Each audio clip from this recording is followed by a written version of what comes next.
नमस्कार, आप देख रहे हैं न्यूज हाट। मैं हूं आपके साथ रितेश शर्मा। बिहार में एनडीए की प्रचंड बहुमत के साथ जीत हुई है और अब सरकार आगे बनाने की कवायद में जुट चुकी है।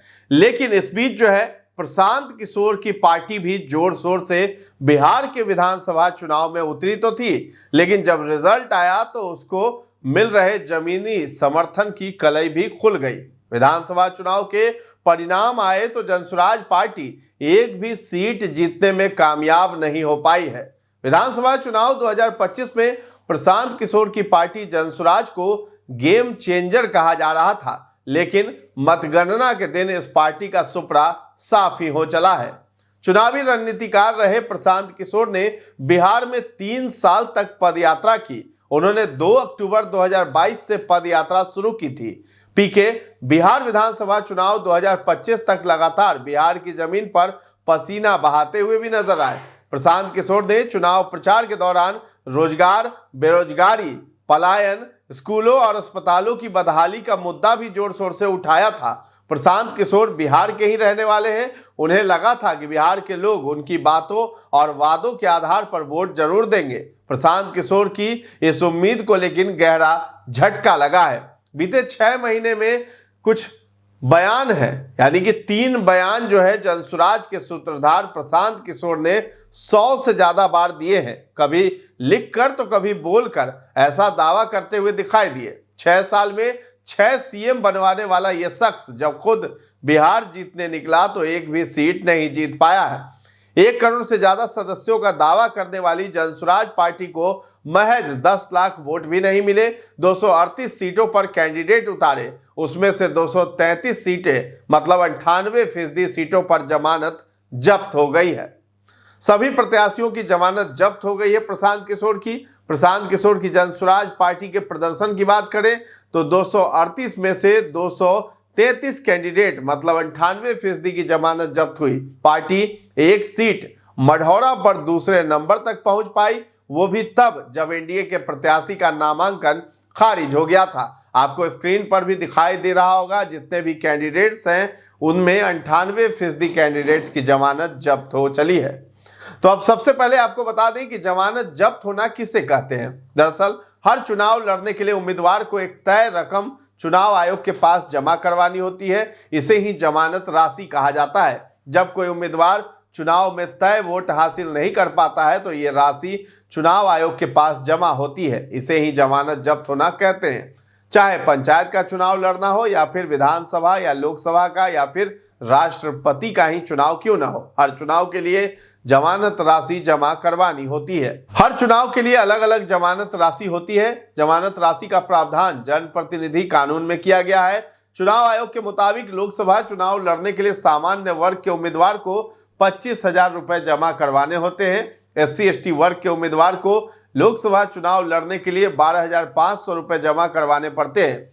इसी तरह विधानसभा चुनाव लड़ने वाले सामान्य वर्ग के उम्मीदवार को 10,000 और SC ST वर्ग के उम्मीदवार को 5,000 रुपए जमानत राशि के तौर पर जमा करने होते हैं। राष्ट्रपति और उपराष्ट्रपति का चुनाव लड़ने वाले उम्मीदवार को 15,000 रुपए जमा करने होते हैं, फिर चाहे वो किसी भी वर्ग का हो। तो कब हो जाती है जमानत जब्त?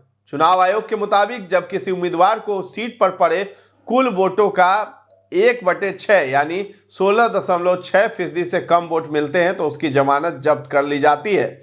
उदाहरण के लिए बिहार की किसी विधानसभा सीट पर 5 उम्मीदवार हैं। उस सीट पर अगर 1 लाख वोट पड़े हैं, अगर इन 5 में से 3 उम्मीदवार को 16,666 से कम वोट मिले हैं तो सभी की जमानत जब्त कर ली जाएगी। हालांकि अगर किसी उम्मीदवार को 16.6% से कम वोट मिले हैं लेकिन वो जीत गया है तो उसे जमानत राशि लौटा दी जाती है। तो चुनाव में जिस किसी भी उम्मीदवार को 16.6% से ज्यादा वोट मिलते हैं तो उसे जमानत राशि लौटाई जाती है। अगर वोटिंग से पहले किसी उम्मीदवार की मौत हो जाती है तो उसकी जमानत राशि उसके परिजनों को वापस कर दी जाती है। तो बिहार में 2020 के चुनाव में 3,733 उम्मीदवार मैदान में थे। इनमें से 3,205 उम्मीदवारों की जमानत जब्त हो गई थी। तो बता दें कि प्रशांत किशोर की पार्टी ने बिहार की कुल 243 विधानसभा सीटों में से 238 सीटों पर चुनाव लड़ा था। इनमें से महज 1 सीट पर जनसुराज का प्रत्याशी दूसरे नंबर पर आया है। मढ़ौरा विधानसभा में आरजेडी प्रत्याशी जितेंद्र कुमार राय को 86,118 वोट मिले। वहीं जनसुराज पार्टी के उम्मीदवार को यानी नवीन कुमार सिंह को 58,190 वोट हासिल हुए हैं। तो यहां जनसुराज प्रत्याशी 27,928 वोटों से हार गए। बाकी हर जगह जनसुराज पार्टी तीसरे और चौथे नंबर तक पहुंचने का संघर्ष करती हुई दिखाई दी। तो जनसुराज को करीब 3% वोट भी मिला है। इससे अच्छा प्रदर्शन तो ओवैसी की AIMIM और मायावती की BSP ने किया है। हालांकि शाम 6:30 बजे तक उपलब्ध जो आंकड़े थे उसके अनुसार जनसुराज को लगभग 15 लाख वोट मिलने की बात सामने आई, जो करीब 3% वोट शेयर के बराबर है। ये वोट शेयर बताता है कि पार्टी ने बिहार के मतदाताओं के एक बड़े वर्ग पर प्रभाव भी डाला है, खासकर युवा और पहली बार वोट देने वाले समुदायों पर। तो AIMIM 28 सीटों पर चुनाव लड़ी और उसे 1.9% वोट शेयर के साथ 5 सीटों पर जीत मिली, जबकि 181 सीटों पर चुनाव लड़ने वाली BSP को 1.6% वोट शेयर के साथ 1 सीट पर जीत मिली है। तो अपने घर में भी जमानत नहीं बचा पाए हैं प्रशांत किशोर। तो प्रशांत किशोर रोहतास जिले से आते हैं। इसमें विधानसभा की 7 सीटें हैं। उनके अपने जिलों की सभी सीटों पर भी पार्टी अपनी जमानत नहीं बचा पाई। उनकी अपनी विधानसभा करगहर में पार्टी को सिर्फ 7.42% वोट ही मिला है। तो प्रशांत किशोर के दावे और हकीकत, चुनाव से पहले जो है प्रशांत किशोर ने बड़े बड़े दावे भी किए जो चुनावी रिजल्ट में धराशायी हो गए। जैसे कि पहले नंबर पर हम बताते हैं कि जदयू 25 से कम सीटें जीतेगी, नीतीश CM नहीं बनेगी, ऐसा नहीं हुआ तो राजनीति छोड़ दूंगा। तो ऐसा बयान जो है प्रशांत किशोर की तरफ से दिया गया था। चुनाव के प्रचार के दौरान प्रशांत किशोर ने दावा किया था कि नीतीश कुमार अब मुख्यमंत्री नहीं बनेंगी, उनकी सरकार जा रही है। 9 नवंबर को एक इंटरव्यू में उन्होंने कहा था कि नीतीश सरकार जा रही है, 14 नवंबर के बाद नई सरकार आएगी। 7 अक्टूबर को एक इंटरव्यू में उन्होंने ये तक कहा कि जदयू की 25 से कम सीटें आएंगी, अगर ज्यादा सीट आई तो मैं राजनीति छोड़ दूंगा। इसके साथ जो हकीकत जो है इन बयानों का वो भी देख लेते हैं। हकीकत ये है कि आज NDA न सिर्फ सरकार में लौटी है बल्कि पिछली बार से अच्छा प्रदर्शन करते हुए 202 सीटें जीत गई है। प्रशांत किशोर का खाता तक नहीं खुला। वहीं जदयू 85 सीटें जीती है और वो विधानसभा में नंबर 3 से नंबर 2 की पोजीशन पर पहुंच चुकी है। अब देखना होगा कि क्या PK राजनीति छोड़ेंगे।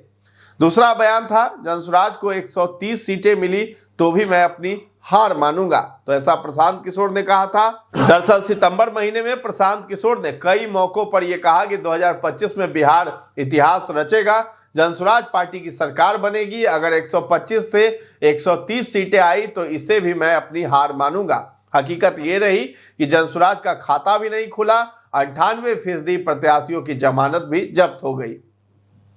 तीसरा बयान था महागठबंधन लड़ाई में नहीं है, NDA और जनसुराज मेन प्लेयर है। तो ये प्रशांत किशोर ने कहा था। चुनाव से 3 महीने पहले PK ये दावा करते रहे कि इस बार लड़ाई NDA और जनसुराज के बीच है, महागठबंधन लड़ाई में नहीं है। अब हकीकत ये रही कि चुनाव नतीजे देखें तो लड़ाई में जनसुराज रही ही नहीं, NDA और महागठबंधन के बीच ही लड़ाई हुई और जीत NDA की हुई। फिर चौथा बयान एक था कि बड़ी बड़ी बातें भी करते रहे प्रशांत किशोर, लेकिन 45% से ज्यादा दागियों को टिकट भी दिया था। चुनाव से पहले प्रशांत किशोर दावा करते थे कि हम साफ सुथरी राजनीति करने आए हैं, समाज के अच्छे लोगों को पार्टी टिकट देगी। हकीकत ये रही कि ADR की रिपोर्ट के मुताबिक जनसुराज पार्टी के 231 प्रत्याशियों में से 108 पर क्रिमिनल केस है। इसमें से 100 पर गंभीर क्रिमिनल केस है, 25 प्रत्याशियों पर हत्या के प्रयास का केस है, 12 प्रत्याशियों पर हत्या का आरोप है, 14 प्रत्याशियों पर महिलाओं के खिलाफ अत्याचार का केस है। यानी कि हमाम में सब नंगे हैं, लेकिन ये कहते आए कि हम बहुत साफ सुथरे छवि वाले हैं, लेकिन उन्हीं दागियों को टिकट दिया और इसी का खामियाजा भुगतना पड़ा कि उनके 233 प्रत्याशियों की जमानत जब्त हो चली है। तो 1280 दिन 6000 किलोमीटर पैदल भी चले, फिर भी नतीजा 0 ही आया है प्रशांत किशोर का। जनसुराज पार्टी का दावा है कि पार्टी बनाने से पहले प्रशांत किशोर ने 5 मई 2022 से 2 अक्टूबर 2024 तक 6000 किलोमीटर की पैदल यात्रा की, 5000 गांव तक पहुंचे और 5000 सभाएं की, खूब प्रचार प्रसार किया। मई 2022 से 1280 दिनों तक बिहार की खाक छानते रहे, लेकिन नतीजा सिफर रहा। प्रशांत किशोर ने पूरा चुनावी कैंपेन सड़क मार्ग से किया, कोई हवाई यात्रा मतलब हेलीकॉप्टर से प्रचार करने नहीं गए। पीके ने बताया कि 21 अक्टूबर से हर दिन औसतन 200 किलोमीटर की दूरी तय की, रोज 8 से 10 विधानसभा क्षेत्रों का दौरा किया। तो पार्टी को 98 करोड़ रुपए चंदा के तौर पर भी प्रशांत किशोर ने दिया है। 29 सितंबर को प्रेस कॉन्फ्रेंस कर पीके ने पार्टी और अपनी आय के फंडिंग के बारे में जानकारी दी। उन्होंने बताया कि 2021 से 2023 से जिसने भी हमसे सलाह ली उससे हमने पैसा लिया। पिछले 3 साल में फीस के तौर पर 241 करोड़ रुपए लिए हैं। इस पर सरकार को 18% जीएसटी भी दिया और करीब 20 करोड़ इनकम टैक्स भी दिया। मैं जो भी फीस लेता हूं उसमें अपना खर्च काट कर जो बचता है उसे पार्टी के नाम डोनेट कर देता हूं। मैंने अपने अकाउंट से जनसुराज को 98 करोड़ डोनेट किया है। तो राजनीति के लिए बनाई प्रोफेशनल्स की मजबूत टीम। अक्टूबर 2022 से प्रशांत किशोर बिहार में लगातार दौरा कर रहे थे। उनके साथ उनकी टीम भी रही जो लोगों से उनकी समस्या, आमदनी, रोजगार, शिक्षा पर बातें करती रही। टीम में आईटी प्रोफेशनल्स, पूर्व पत्रकार, सोशल वर्कर जैसे तमाम लोग रहे। कंसल्टेंसी कंपनी जेएसपीटी प्रोफेशनल टीम को हैंडल करती थी। 25 अलग टीमें भी काम कर रही थी। इसमें करीब 1300 प्रोफेशनल्स थे। ये सभी पटना से लेकर सभी 38 जिलों में काम कर रहे थे। सभी जिलों में 3 मुख्य टीमें थी, लेकिन कुल मिलाकर रिजल्ट निकला 0। बता दें कि जनसुराज ने 3% वोट शेयर और 32 सीटों पर मजबूत प्रदर्शन से बिहार चुनाव में एनडीए और राजद के भी कई समीकरण लेकिन बिगाड़े हैं। कई सीटों पर इनके वोटों ने परिणाम बदल दिए। प्रशांत किशोर के नेतृत्व वाली ये पार्टी पहली बार बड़े पैमाने पर चुनावी मैदान में उतरी और 238 सीटों पर उम्मीदवार उतारकर प्रदेश की राजनीति में सीधा हस्तक्षेप किया है। तो जनसुराज के उम्मीदवारों ने भले ही शीर्ष स्थान हासिल न किया हो, लेकिन उनके वोटों ने कई सीटों पर मुकाबले की दिशा भी बदल दी। पार्टी के कारण राजद और एनडीए दोनों को नुकसान हुआ, जिसका असर अंतिम नतीजों में साफ दिखाई देता है। चेरिया बरियारपुर में जनसुराज के मजबूत प्रदर्शन के कारण राजद उम्मीदवार सुशील कुमार पीछे रह गए। जदयू को अप्रत्याशित जीत मिली। वोटों का बिखराव सीधे राजद के नुकसान का कारण बना। शेर घाटी में जनसुराज ने राजद प्रत्याशी प्रमोद वर्मा की जीत की संभावनाएं कमजोर कर दी। यहां लोजपा रामविलास ने बढ़त बनाई और जीत दर्ज की। जनसुराज ने यहां तीसरे प्रमुख शक्ति केंद्र की तरह काम किया। जोकीहाट में जनसुराज के कारण एनडीए की सबसे बड़ी पार्टियों में से एक जदयू के उम्मीदवार मंजर आलम की हार हुई। वोटों के विभाजन ने सीधे एआईएमआईएम को जीत की ओर धकेला। चनपटिया में जनसुराज के वोटों ने मुकाबले का संतुलन बिगाड़ दिया, जिसके कारण बीजेपी उम्मीदवार उमाकांत सिंह पीछे रह गए। मुकाबले में कांग्रेस आगे रही और जनसुराज के हजारों वोट इस हार जीत में निर्णायक साबित हुए। तो बिहार में ऐसी 7 सीटें रही जिन पर जनसुराज उम्मीदवार को मिले कुल वोट से भी कम अंतर से एनडीए कैंडिडेट हार गए। देखिए, पहला सीट है ढाका, जहां पे फैसल रहमान जीते हैं महागठबंधन उम्मीदवार और एनडीए कैंडिडेट को नुकसान हुआ पवन कुमार को। जहानाबाद में राहुल कुमार जीत गए महागठबंधन के प्रत्याशी और चंदेश्वर प्रसाद जो एनडीए प्रत्याशी है वो हार गए। इसी तरीके से मखदूमपुर में भी महागठबंधन की जीत हुई। टिकारी में, गोह में, बोधगया, चनपटिया में महागठबंधन के प्रत्याशी की जीत हुई और एनडीए कैंडिडेट की हार हुई। कारण जनसुराज प्रत्याशियों के कारण, क्योंकि उनका वोट परसेंटेज काफी ज्यादा था। चनपटिया में भी मनीष कश्यप ने 37,000 प्लस वोट लाया, जिस कारण महागठबंधन के प्रत्याशी की जीत हुई है।